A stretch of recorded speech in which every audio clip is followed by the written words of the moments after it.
light of wavelength lambda in air enters a medium of refractive index mu. 2 points in the medium lying along the path of this light are at a distance x from the phase difference between these point is. Okay, अब इसका मतलब यहाँ पे अगर हम बात करें light of wavelength in air enters in a medium of refractive index of mu. अब यहाँ पे अगर मान लीजिए कि लाइट जो है वो एक मीडियम से ही, मान लीजिए मीडियम एयर है, एयर से किसी पर्टिकुलर मीडियम के अंदर ट्रेवल कर रही है। अब जैसे ही दूसरे मीडियम में ट्रेवल करेगी तो आप एक बार बताएं, तो अगर मैं प्रॉपर इसका डायग्राम बनाऊं तो ये लीजिए कि अगर ये लाइट जो है वो इस तरह से ट्रेवल कर रही है और जैसे इस मीडियम में ट्रेवल करेगी तो क्या होगा, बेंड टुवर्ड द नॉर्मल होगी।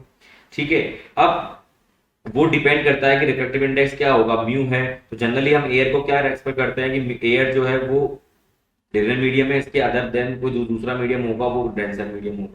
तो उसके पास में 2 पॉइंट्स हैं, लाइट के पास में 2 पॉइंट हैं, एक जो दोनों कितने डिस्टेंस पे, मान लीजिए एक्स डिस्टेंस पे, और हम यहाँ से पूछा गया है कि इन दोनों के बीच में जो फेज डिफरेंस होगा वो डियर कितना होगा। तो आपको पता है कि फेज डिफरेंस का जो डियर फॉर्मूला होता है वो कितना होता है, 2 pi by lambda into delta x. यहाँ डेल्टा एक्स क्वेश्चन में दिया गया है एक्स के इक्वल, तो हम क्या लिखेंगे बेटा, 2 pi by lambda into x. लेकिन यहाँ पे रिफ्रैक्टिव इंडेक्स है म्यू, तो हमारा जो लैम्डा होगा, जो लैम्डा लैम्डा डैश के इक्वल होगा, और लैम्डा डैश कितना हो जाएगा बेटा, लैम्डा अपॉन म्यू टाइम्स हो जाएगा। तो यहाँ पे जो नया रिफ्रैक्टिव इंडेक्स आएगा, नया वेवलेंथ आएगा, लैम्डा अपॉन म्यू हो जाएगा, क्योंकि मीडियम चेंज हो गया है। लैम्डा किसके लिए होता है बेटा, एयर के लिए होता है। तो नया वेवलेंथ कितना आ गया बेटा, लैम्डा अपॉन म्यू।